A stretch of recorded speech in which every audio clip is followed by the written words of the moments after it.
Hi everyone, welcome to our FM class. We are going to start with our working capital chapter today. Okay, entire theoretical concept of working capital. We had done a few sums based on our raw material, stock management, economic order quantity. We did cash management, operating cycle.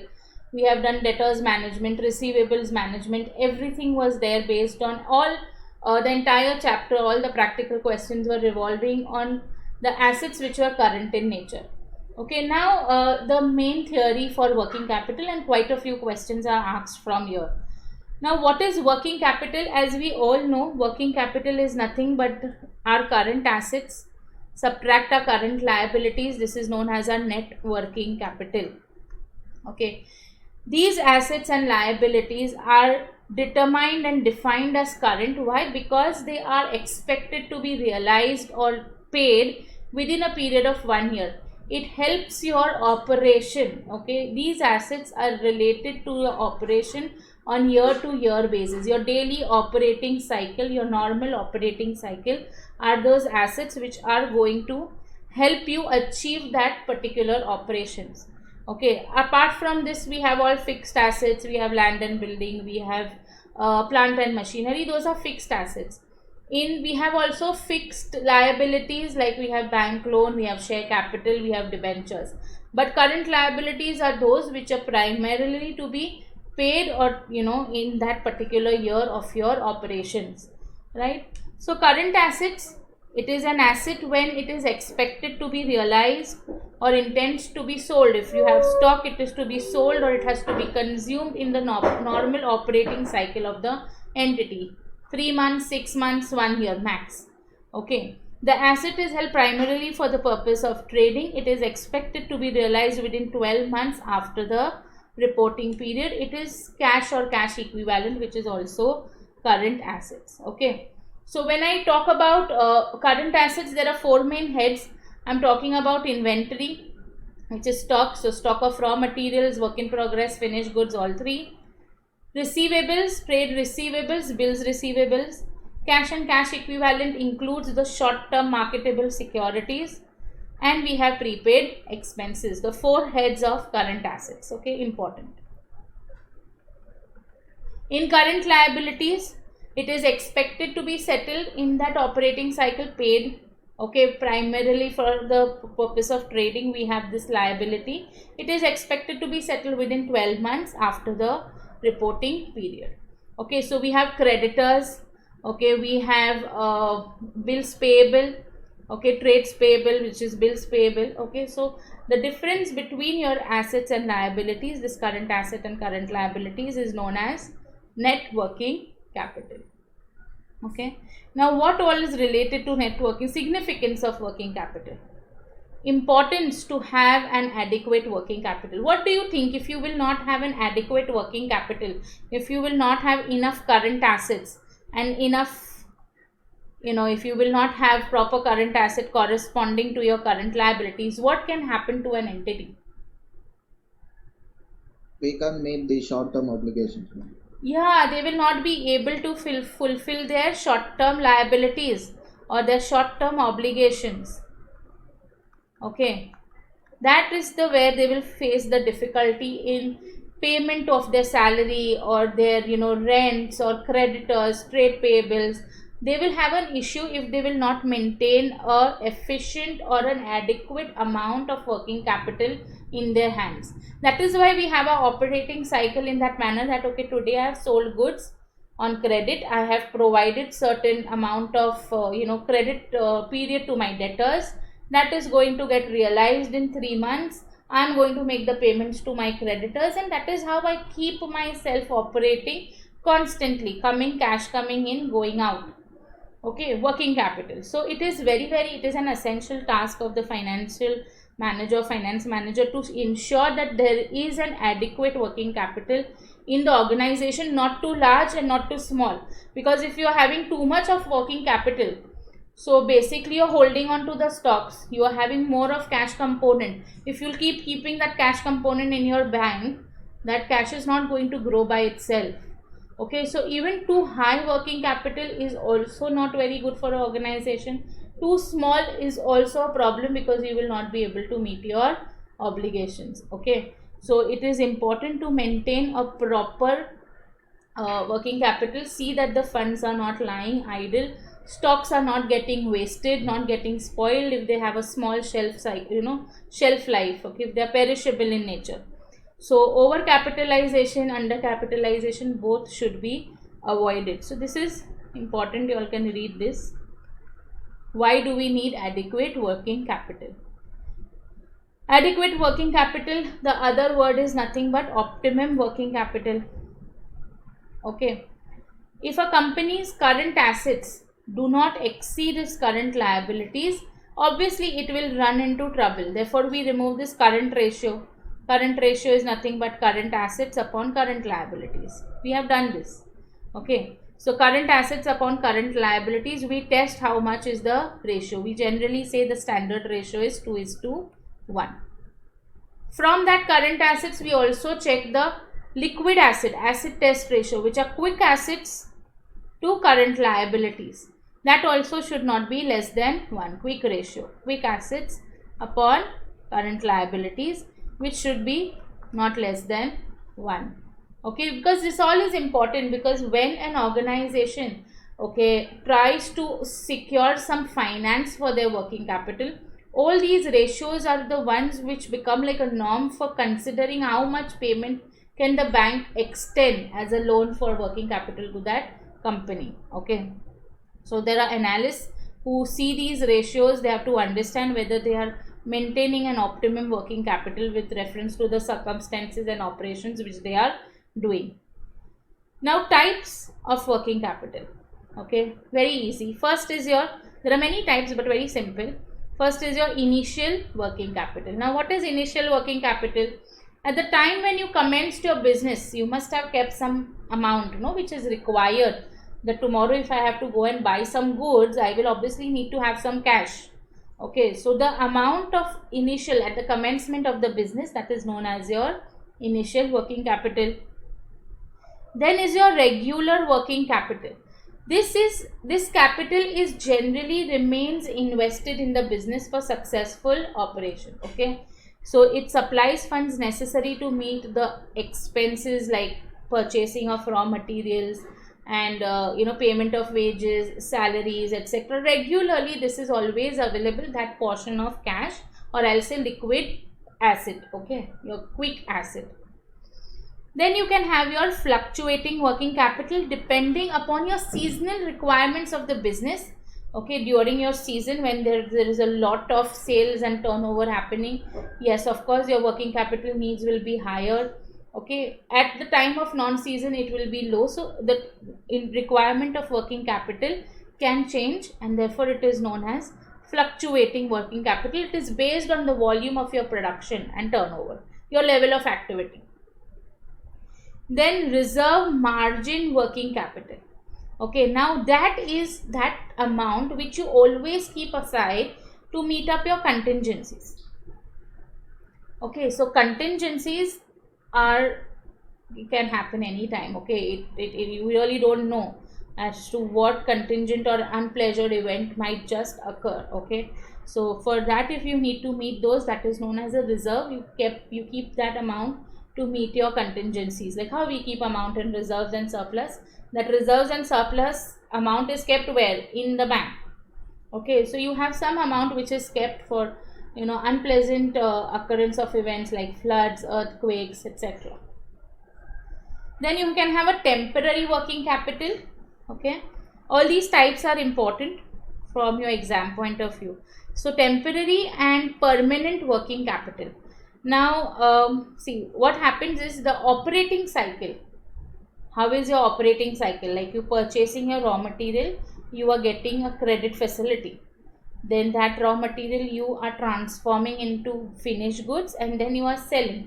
You are allowing sales to be on credit, so you are giving credit facility to your debtors. There is a realization of cash, and then from there again there is a payment made to your creditors.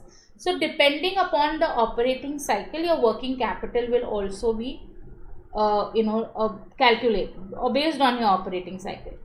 However, the need does not come to an end once the cycle is completed. Even if you complete the cycle, you have obtained money from your debtors, it is not necessarily that you have enough that you will be able to pay all your liabilities.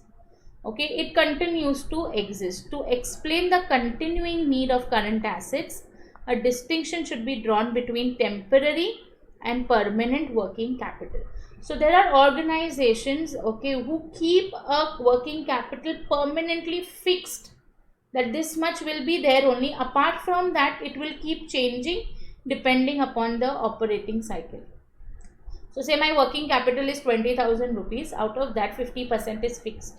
10,000 will always stay in the bank. Okay, balance is going to change as and when the need of the operating activity or the cycle changes. Okay, so for our company, the process is continuing, and hence the need for regular supply of working capital is essential. However, working capital required is not constant, but it keeps fluctuating. So in a business, a certain minimum level of working capital is necessary on continuous and uninterrupted basis. Okay, this has to be met primarily as other fixed assets. Okay, so this requirement is referred to as permanent or fixed working capital. Temporary will keep changing as per your operating cycle. See, your temporary is also known as your variable working capital. So permanent is always there. It is always there. You will keep needing this irrespective of your operating cycle, and this will be varying with the level of your activity, or you can say your operating cycle. Clear? Okay. Then you have long-term working capital. Okay, that company needs to keep it for a really long period of time. So your long-term working capital represents the amount of funds which is going to be needed to keep a company running, to satisfy the demand at the lowest point. Okay, here where the demand may fluctuate considerably, there is a lot of fluctuation in the demand of the goods in which the company is trading into. Okay, so here there is the working capital requirement will be long term in nature. Here the demand keeps declining due to temporary reasons, seasonal reasons, same thing. Therefore, the value which represents the long-term working capital stays in the business process all the time. It is also known as a permanent working capital. Okay, long-term. Short-term, same thing. It is a temporary working capital which will vary directly with the level of the activity achieved by the organization, by the company. Okay. Next is gross working capital, and last is net working capital.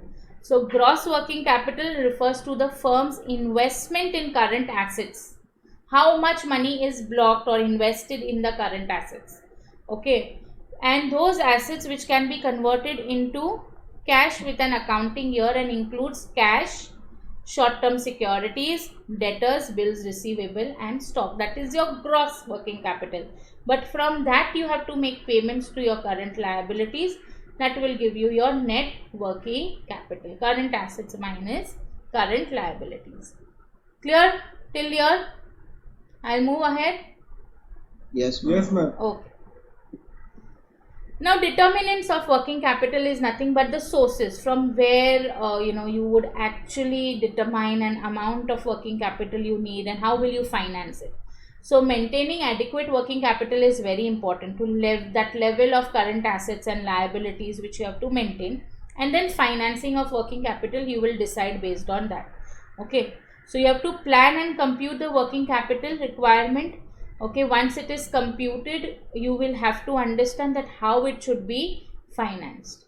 Okay, so investment and financing of the working capital. So working capital policy. When I talk about the policy, it is a two functions which are involved in this policy. First is investment in the working capital, how much is required, and then how will you finance it. So investing is the level of investment in current assets.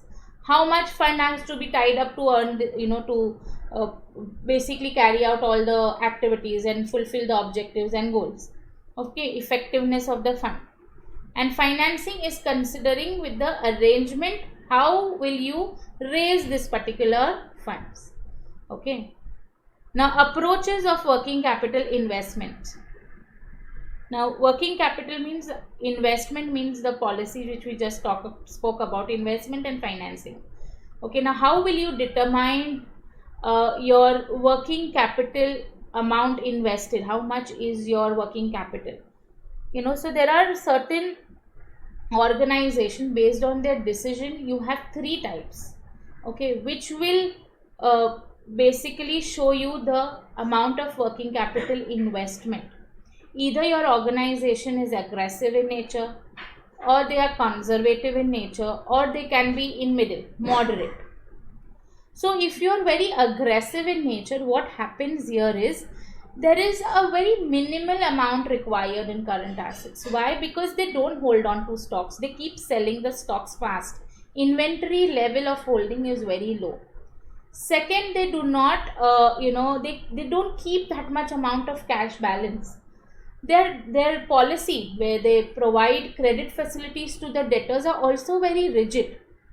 So they are very aggressive in nature. Therefore, their working capital investment is minimal. Okay, it is really less. But when I talk about conservative, here the working capital investment will be high, because they are following liberal credit policies. They keep high level of inventory. Their sale turnover is not that fast. Okay, also they keep a lot of amount in their banks. Okay, so this is a conservative nature. Obviously, if this is there, you will require a higher working capital. Okay, investment in your working capital will be more. And moderate, where you are taking an approach of somewhere which is in between, where the risk and return both can be maintained. Okay, we will see one particular sum based on these three categories. Okay, so you all can read up to this approaches. Okay, important. Right? See. Now, how do I understand to keep whether what is moderate? So I will try to see that first I will see my current ratio. That is obviously there. Secondly, I will see my current assets to my fixed assets ratio. Obviously, I have invested on my fixed assets for what?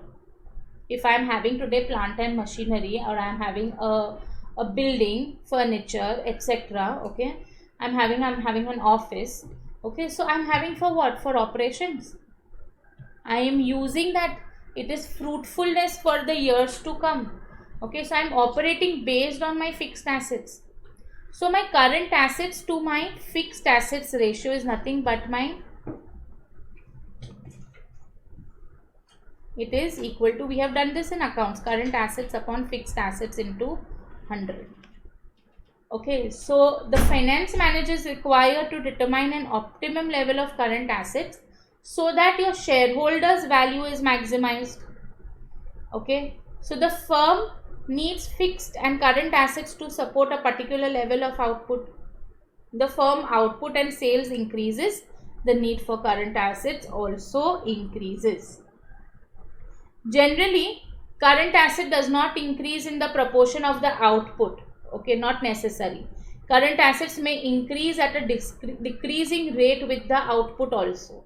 The requirement in your current assets may increase, investment in current asset may increase if you have a lower level of output. Okay, as the output increases, the firm starts using the current assets more effectively. So you have to measure a relationship between current assets and fixed assets and understand the ratio and whether the shareholders' value is maximized or no. According to that, you will be able to know that, okay, whether aggressive policy is good, aggressive nature, conservative or moderate. Okay, now see this example. We will do this example and then can come and read it up. Okay, you have given your data, they have given you sales. Okay, 1 lakh units they have sold at rupees 20, so 20 lakhs. Earnings before interest and taxes 2 lakhs, and there is fixed assets of 5 lakhs. The three possible current assets holdings of the firm are 5 lakhs, 4 lakhs and 3 lakhs. It is assumed that fixed assets level is constant and profits do not vary in any of these current assets level. Show the effect of three alternative current assets policies. So there are three policies: conservative, moderate, and aggressive. So conservative will obviously require more current assets, aggressive less current assets, and moderate is in between. Okay, so that is how I have taken it up: conservative, moderate, and aggressive. Sales they have already given me, it will remain the same across. They are saying even the profit is not varying in any of these three levels. So 2 lakh rupees earning before interest and tax, here it is. Also the fixed assets are also not varying. So fixed assets they have given me 5 lakhs. So I have put it over here directly, fixed assets 5 lakhs. Okay. Current assets we have come to know 5 for conservative, 4 for moderate, and 3 for aggressive. So total assets is 10 lakhs, 9 lakhs, and 8 lakhs total. Now if I want to remove my return on total assets ratio, return means amount of profit on total assets. Okay, amount of profit on total assets. I am getting 20% on conservative return. In moderate I am getting 22.22%. On aggressive I am getting 25% return. And if I am removing my current assets to fixed assets ratio, conservative is 1, moderate is 0.8, and aggressive is 0.6. Okay, so now if you see this, okay, there is a conservative policy is providing greater liquidity because their ratio is 1, current assets to fixed assets. So they are providing greater liquidity, but their return on your total assets is comparatively low. On the other hand, aggressive if you go, okay, their liquidity is not, they have a really low liquidity, 0.6 only, but their return on the total assets is really high. But this is very risky because their liquidity is low. Tomorrow they may run out of cash to pay their current liabilities. Okay. The moderate policy generates really good return as compared to conservative, but a less return than aggressive. But this is less risky, okay, than the aggressive policy, but it is riskier than the conservative policy. So in data, because see the ratio over here, 0.8. The liquidity is not as per the conservative ratio. So in determining the optimum level of current assets, the firm has to find a balance between their profit and their total. They should try to minimize the total cost. They have to find the ratio of their profit with the total assets. Okay, liquidity, amount, everything has to be taken into consideration. Clear? 3 policies: aggressive, conservative, and moderate. Now operating or working capital cycle. Okay. Concept and applications of quantitative techniques. Operating cycle is what? It is nothing but the length of time between companies' outlay on raw materials, wages, other expenditures, and inflow of cash from sale of goods. That is your operating cycle basically. So in a manufacturing business, operating cycle is the average time that the raw material remains in the stock less the period taken from the suppliers, plus the time taken to produce the goods, plus the time taken for the finished goods to stay in the stock, and then plus time taken by the customers to pay for the goods. Okay, so operating cycle we have already done in a sum. That is nothing but from raw materials. Okay, you basically move to your, because of the raw materials you have already generated your suppliers, okay, or you can say creditors. Now based on this you are going to do the manufacturing of the goods. So there is stock. Now this stock you are going to sell it. Okay, so sale, you are going to generate debtors. After you generate the debtors, you will obviously get the payments from the debtors, and then this payments, when you finally make the payment to the creditors, okay, and your cycle gets completed. Okay, operating cycle, however, it is a continuous process, it does not end. Okay, once you get the payment from, once you pay the creditors, again you will buy raw materials, again the same operating cycle continues. Okay, so you should always take care that operating cycle, it should not be very long also. Okay, most business cannot finance their operating cycle. Accounts receivable days plus inventory days with accounts payable financing alone. So consequently, working capital finance is generally needed.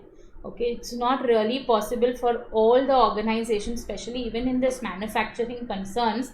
They cannot, get the money so quickly from the debtors that you say that yes, it has to be optimum, perfect. Like payment has come and now my time for the paying to the creditors has arrived. I am running exactly as per my operating cycle. No, because of this they have to resort and take some help. Okay, financing. So until now we were doing investment of working capital amount.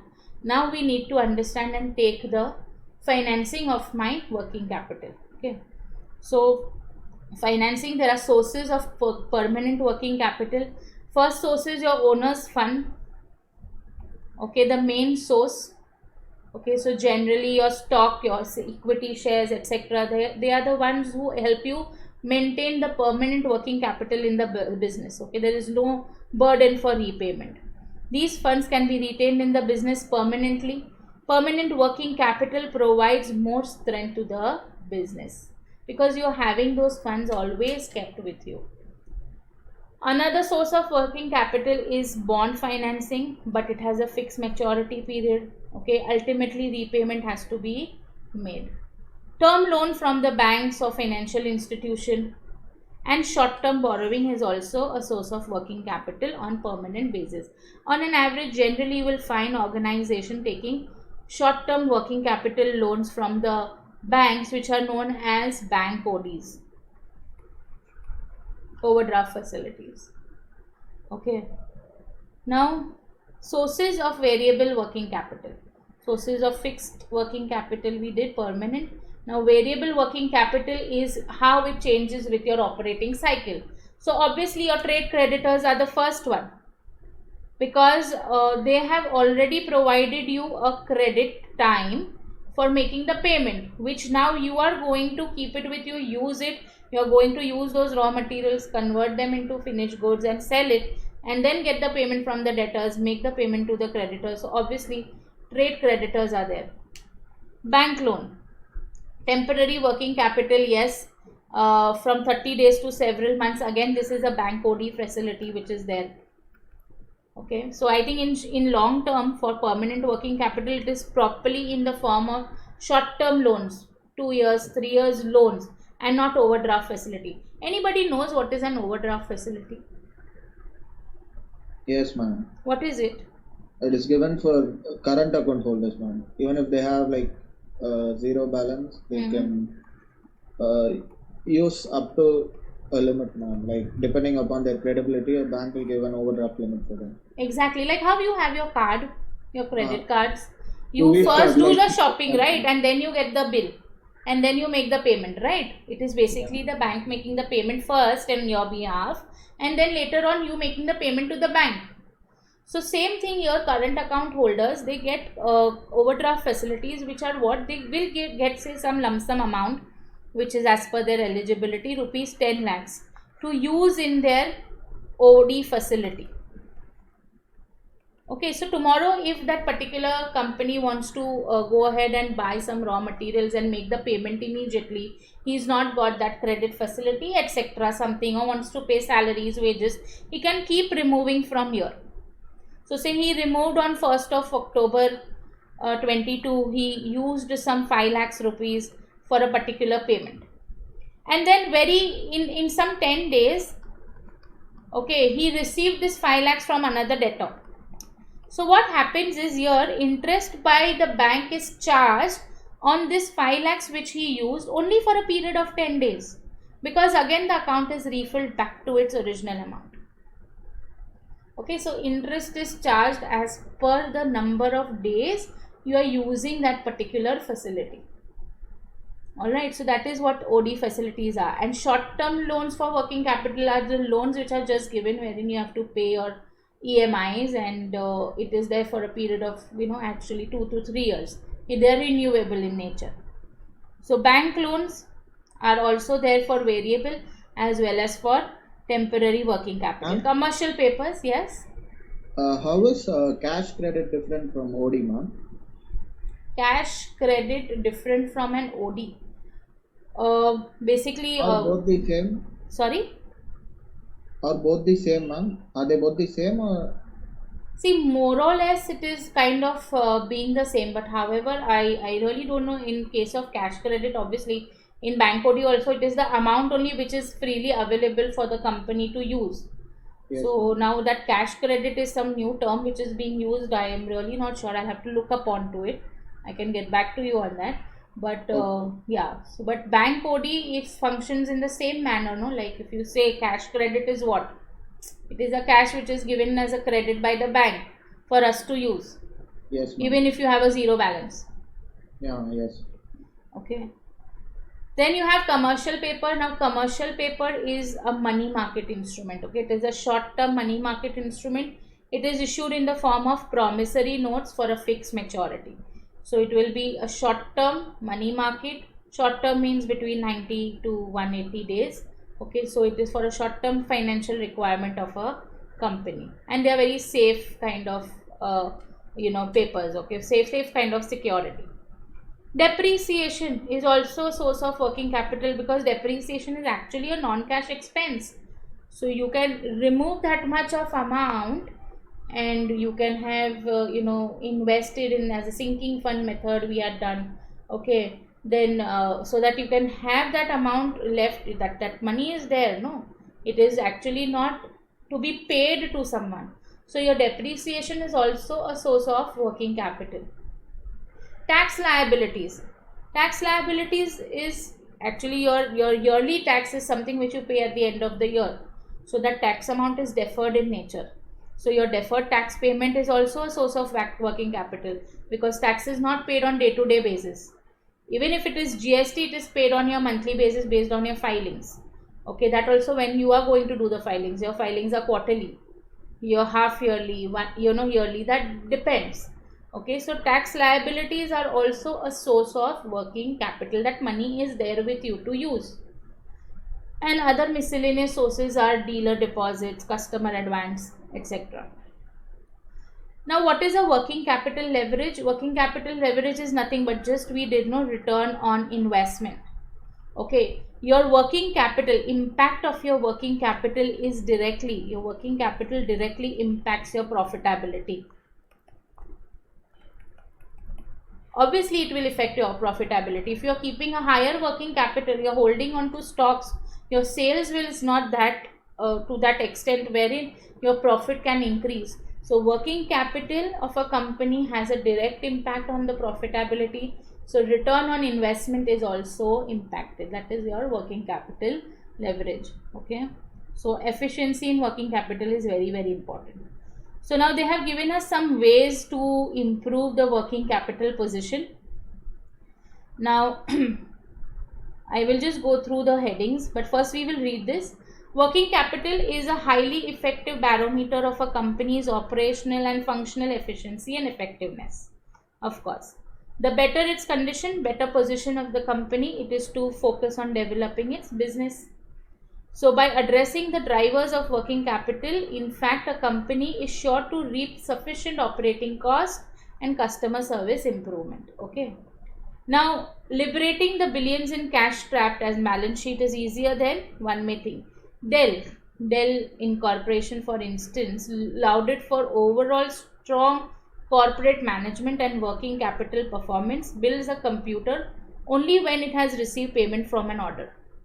Okay, so they make a computer only if they have received an order and does not pay its own suppliers for an agreed upon period of time thereafter. As a result, Dell enjoys negative working capital, and more it grows, the more suppliers finance it grows. We will come to negative working capital towards the end. Okay, but not all the companies are like Dell. Okay, so but most can improve the working capital position by at least 20% if they take care of all these following points. First, get educated. Okay, there is more to the working capital management than just simply focusing on debtors and forcing them to pay quickly. There is a lot of other things wherein you can obviously improve your working capital. Then institute dispute management protocols. Okay, dispute management, okay, wherein there is increase in past due accounts receivables, or there is lot of disputes, bad debts, etc. Management protocols have to be improved in order to take care of these in disputes, so that when there is a poor adherence to the policies, that can be eliminated, and this will in turn improve your customer services. Then facilitate collaborative customer management. Okay, customer management, as well as, see what happens here is, it is the customers to help them their inventory requirements more efficiently. It may be possible to match your production to their consumption.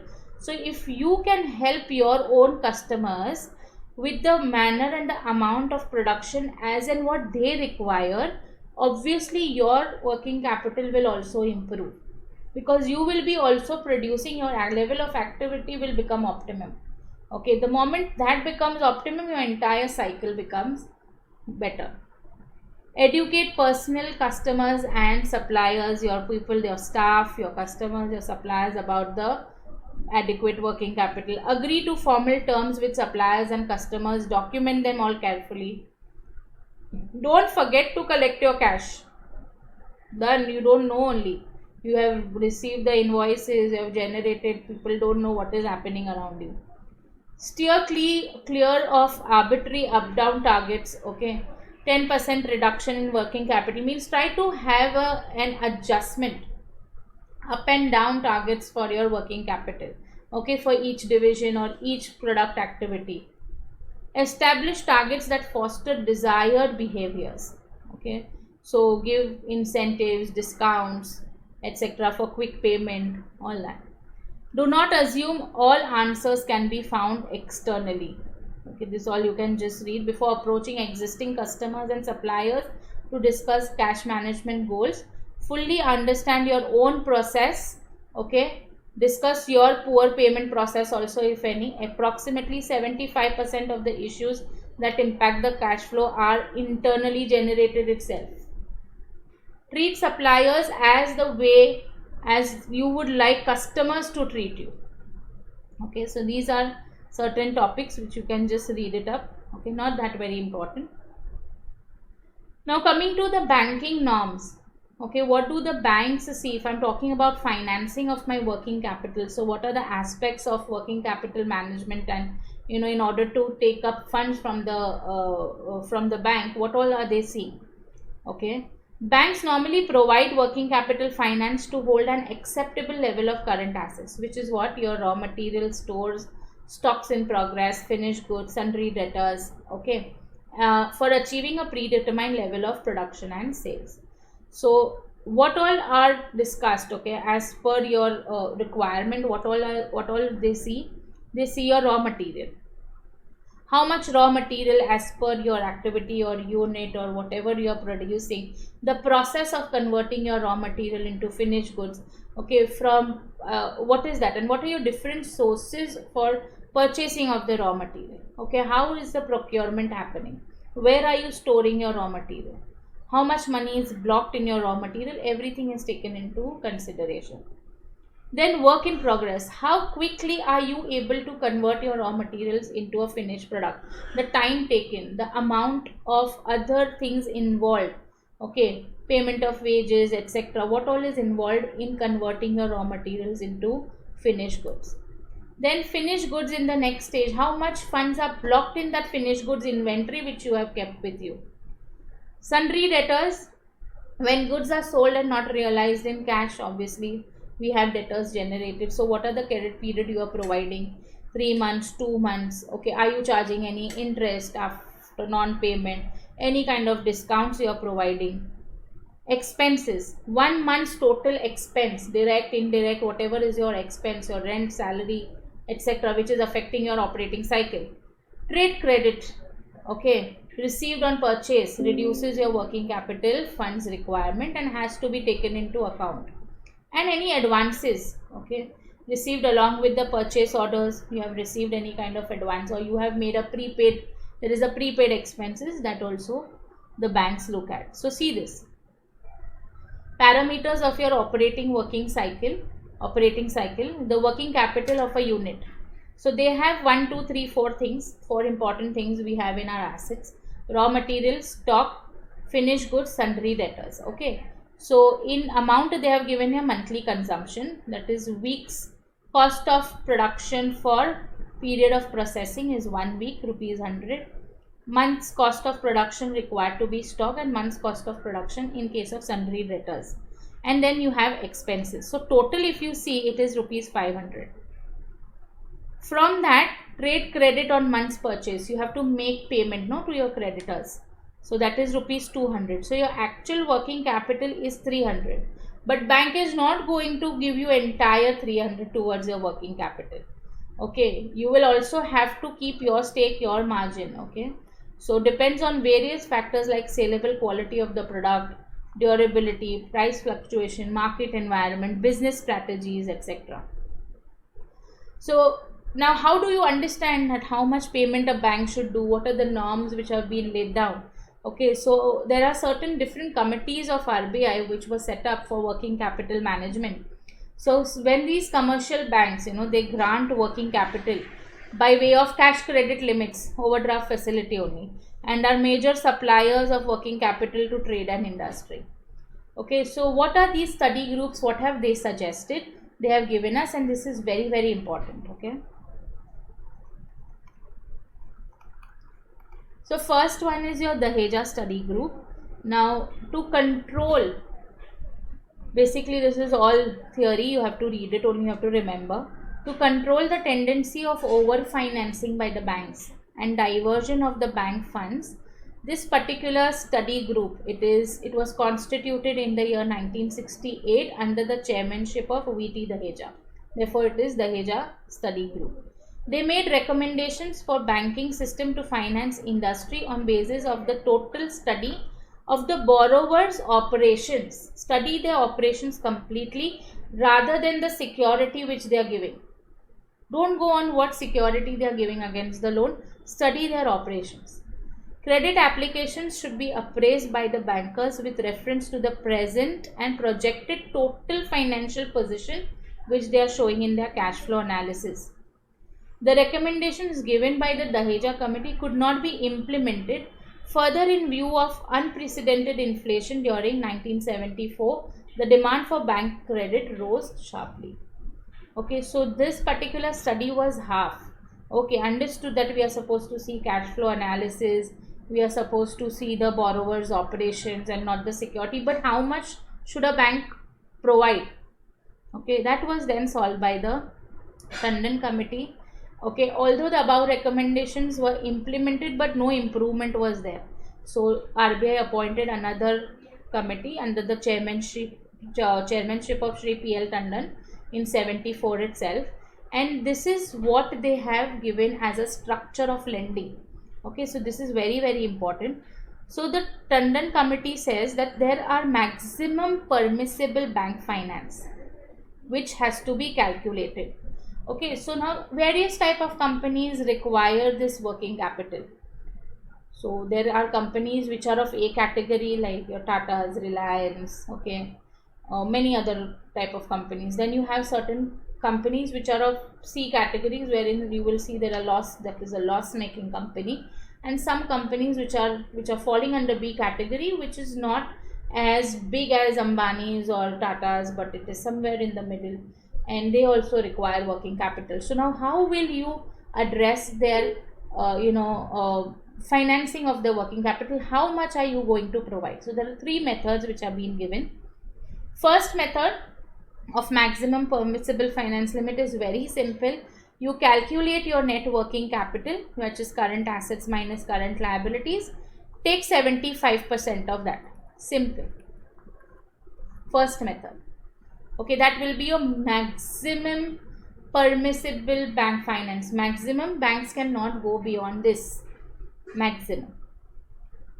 For say B category companies, if you are falling under method 2, then you will first take 75% of your current assets, and from that you will subtract your current liabilities. So there is a difference. Okay. And third is you take only 75% of your current assets but remove your core current assets. Now what are core current assets? Core current assets are those which are kept in form of bonds, shares, scraped like in form of investments, which are their temporary permanent component of your working capital, which we read ahead also. Okay, so you remove that also from your current assets component, remove your core current assets, take 75% of that and then subtract your current liabilities. That will be your method B. Clear? Understood? Any doubt you are having this Tandon Committee? No, ma'am. Okay. So if there is any question asked on Tandon Committee, you will be able to solve it. Method 1, 2 and 3. First method is purely working capital. Current assets minus current liability. Please take 75% of it. Second, you have to take 75% of your current assets only, and from that figure subtract your current liabilities. And third, you take 75% of your difference between your current assets and your core current assets. Whatever figure is left, from there you will subtract your current liabilities. Okay, so these three methods are important. Then you have this Chore Committee. They were also they have accepted the entire, RBI had accepted the recommendations which was given by the Tandon Committee, but they found a gap between sanctioned cash credit limit and its utilization has remained unanswered. Very important. If a bank is providing you any kind of these limits, cash credit limits, OD facilities, and you're not utilizing it, then you are actually wasting even the bank's assets. Because they have provided you a loan, they would have given it to someone else. They would have earned interest. If you're not using it, someone else would have used it. So what they said that, so this Chore Committee, they recommended that emphasis is needed for reducing the dependence of large and medium scale units on the banks. Okay, so reduce the dependence of large. If it is a very small scale unit, then yes, they can be dependent on the banks for their working capital. Then to supplement the cash credit system by loans and bills wherever possible, give it in form of loan. To follow simplified information system but with penalties when such information is not forthcoming with the specified limit. And also they said that the bank should adopt henceforth method 2, okay, of lending, which is given by the Tandon Committee. That will be the best method, because under this method, okay, the guidelines have ensured that the minimum current ratio will stay at 1.3:1. Okay, that is the ratio which the banks look for while providing you finance in working capital. So the standard ratio, current ratio, standard is 2:1. But if you will ask the standard ratio which banks look for providing you working capital loans, then it is 1.3:1. And this is always there. It is there in practical life also. Okay. Then you have a Marathi Committee. Now in 1982 it was felt that an independent review of the credit authorization scheme, which had been in operation for several years and would be useful, and accordingly Reserve Bank of India, they have kept this Marathi Committee in 1982. Okay, now the committee had submitted their report in 1983. What was this from their viewpoint, from point of view of its operational aspects stressed in this particular credit authorization scheme, not to be looked upon mere regulatory measure which is confined to large borrowers. The basic was to improve the quality of the bank lending so that the borrowings, whether large or small, are in alignment or uniformity or conformity with the policies and priorities which are laid down by the central banking authority. Okay, so they had tried to get proper policies in providing these type of loans. Not everybody are to be, given this particular, not only large borrowers or not only small borrowers, everybody can be given, but it has to be in conformity of the policies given by the central bank authority. Okay, now coming to the concept of negative working capital. Okay, this is also important. Now negative working capital, simple, obviously, where your current liabilities of the company are more than your current assets. Okay, so whenever your current liabilities will be more than your current assets, your working capital will be negative. Okay, generally working capital is this negative working capital. You will say, ma'am, this is a bankrupt or there is a financial trouble, okay, in this company. Okay, poor working capital leads to financial pressure on the company, increasing the borrowing, late payments to the creditor, etc., low credit rating. Okay, all that. Another a lower credit rating means bank charge a higher interest rate, which can cost corporation a lot of money over the time. Companies having negative working capital lack the funds necessary which for their growth. Another situation is where companies can sell their inventory and generate cash so quickly that they actually have negative working capital, because these are those companies which first take the advance. They understand that okay, this particular good has to be made, and then only they make it. So obviously they will have a negative working capital. There is nothing like that operating cycle which is moving. Okay, they don't have that amount blocked in that current assets are only less. So obviously your current liability will be in your working capital will be in a negative form, like how we saw the example of Dell above. Okay, now see this. McDonald's, they had a negative working capital of $698.5 million between 99 and 2000. Amazon is also another example. They have a negative working capital. Why? Because what happens here is customers pay upfront and so rapidly that the business has no problems in raising the cash. There is no issue at all. In these companies, products are delivered and sold to the customer before the company even pays for them. In order to understand how many companies may have a working capital, we take an example of Walmart. Okay, so say Walmart orders 50,000 copies of a DVD to Warner Brothers and they were supposed to pay within 30 days. Okay, what if by the 6th or 7th day Walmart had already put the DVD on the shelves of its stores across the country?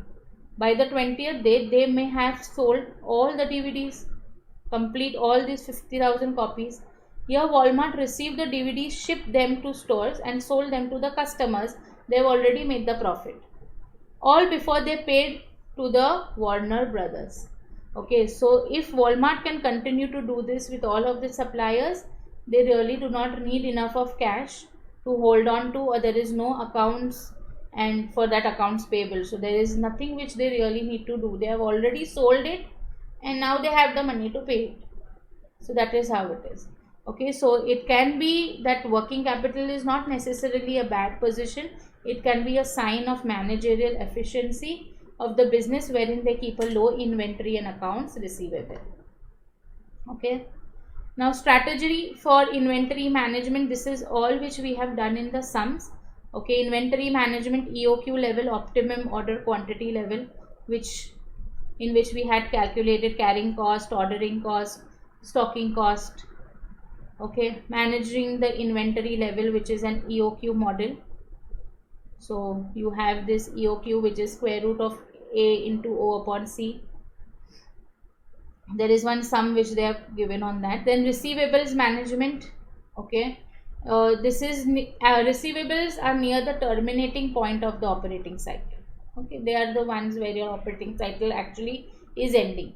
When raw material has been converted into finished goods, the final product is sold by the firm. Some sales are done on spot, while some sales are done on credit. Spot means cash sales.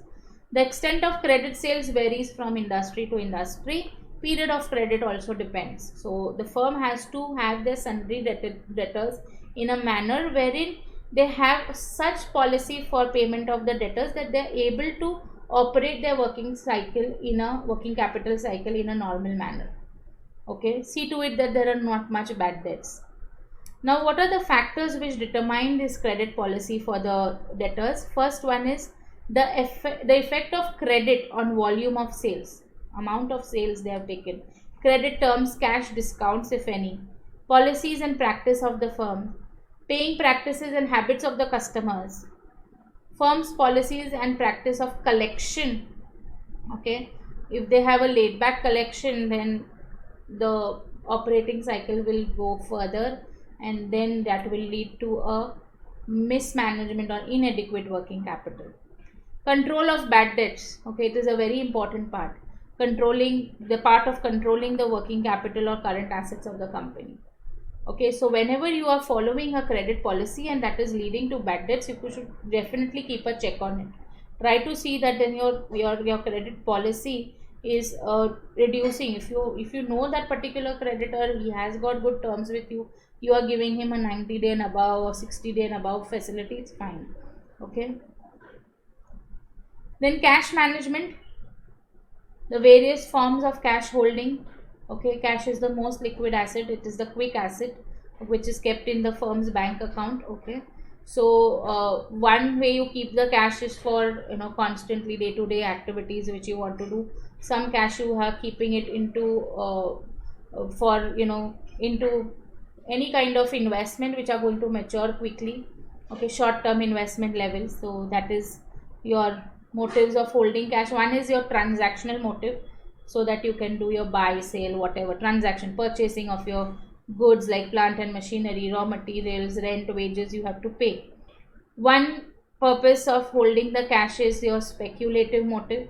Okay, so since it is the most liquid asset, therefore you need to deploy surplus cash in short-term investment to get better returns. So for speculation, like you keep that amount short-term, you get some return, you get good returns, you remove it, it is easily available again in form of cash. And one need of cash is to meet the uncertain events, contingencies in the business. Okay. Now levels of holding the cash in a firm depends on number of factors. Okay, where what is your business, how, like what is your turnover, etc. So level of cash holding is also different. Strategy for effective cash management. Since cash management is the most core component, okay, what all has to be taken care of, the circumstances in which your cash from inside, cash flow statement, cash flow, inflow and outflow has to be taken care of. So if your firm is newly set up and the cycle has yet to commence, when you due to disruption in the cycle, cash gets stuck in other current assets and outside cash infusion in form of promoters, lender is done.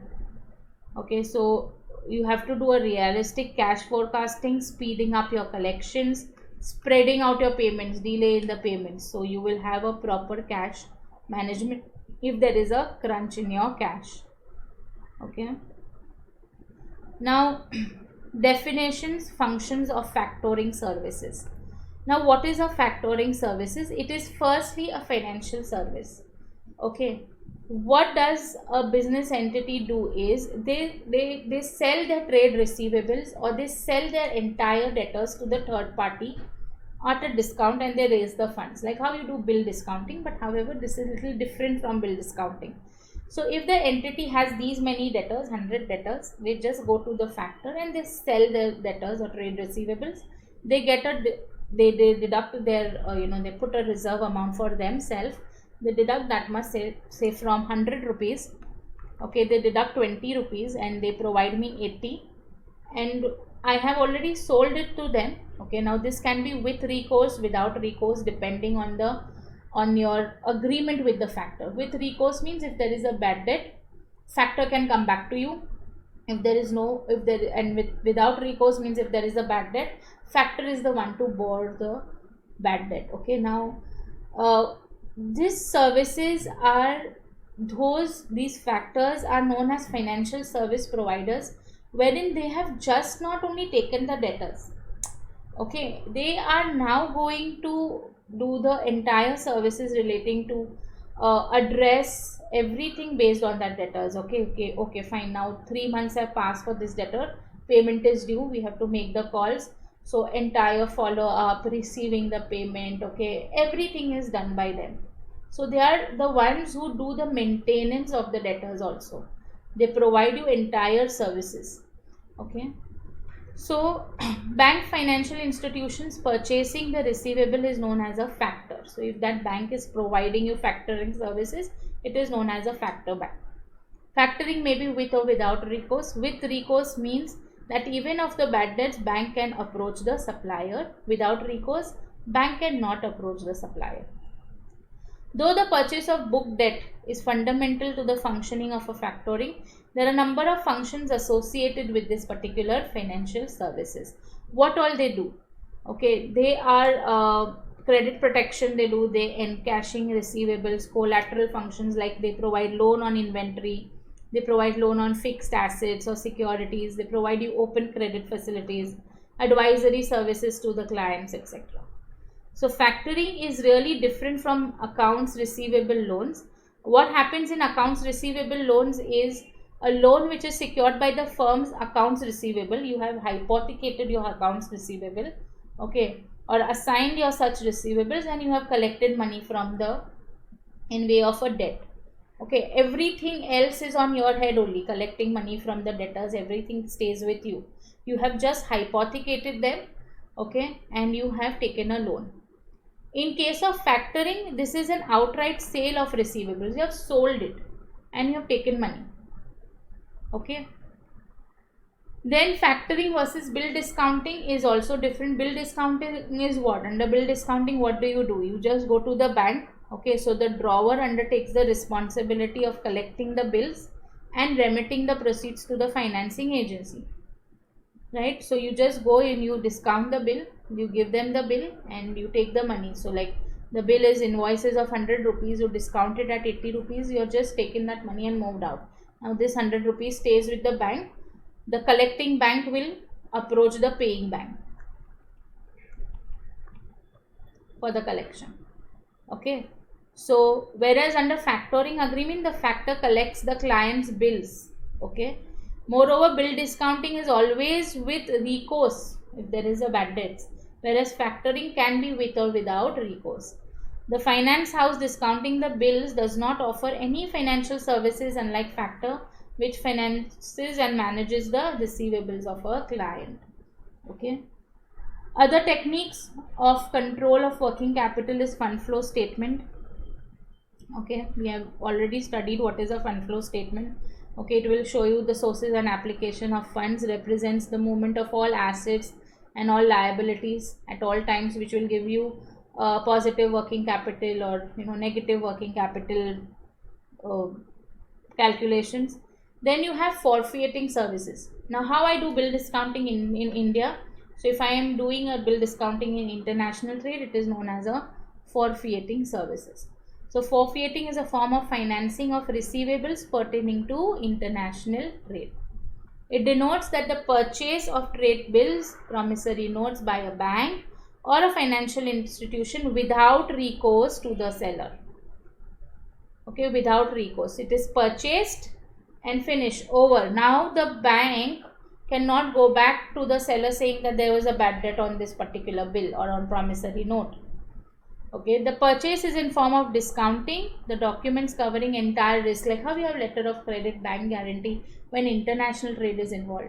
Because if I am purchasing a particular machinery from Japan, okay, so I am a little bit scared. Okay, if I make the payment today, will I get the machinery? What is the guarantee? So basically then and there also, okay, in Japan the person who is selling will be under the same kind of a dilemmas, thinking that okay, if I send my machine today, I kind of ship it, but what if the payment is not done? So there is a way out to it, okay, wherein I obtain a letter of credit from my bank here, okay, which is to be paid to the bank over there where my supplier is, okay, wherein there is a letter of credit issued by my bank and there is a guarantee given by that particular person that the entire plant is going to get shipped, and I take the guarantee to make the payment, like the bank takes the guarantee to make the payment immediately when the documents are submitted that the particular machine has shipped. So both the parties are secured.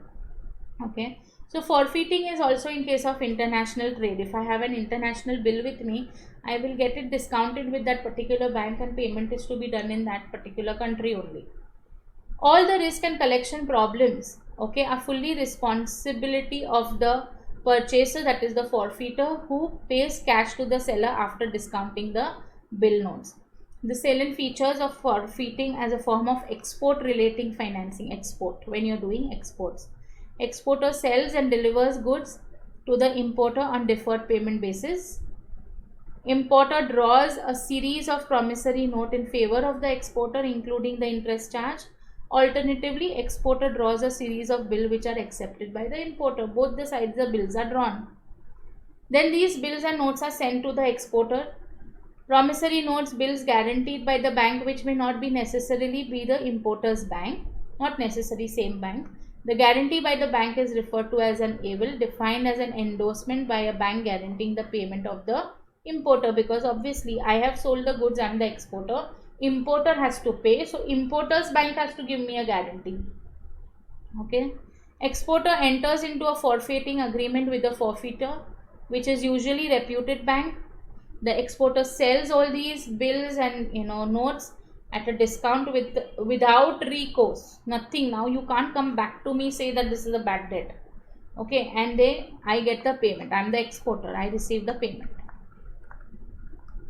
Then the forfeiter holds these notes, bills of maturity for the payment by the importer's bank. Okay. So in case of export sale, you don't say bill discounting, you say forfeiting.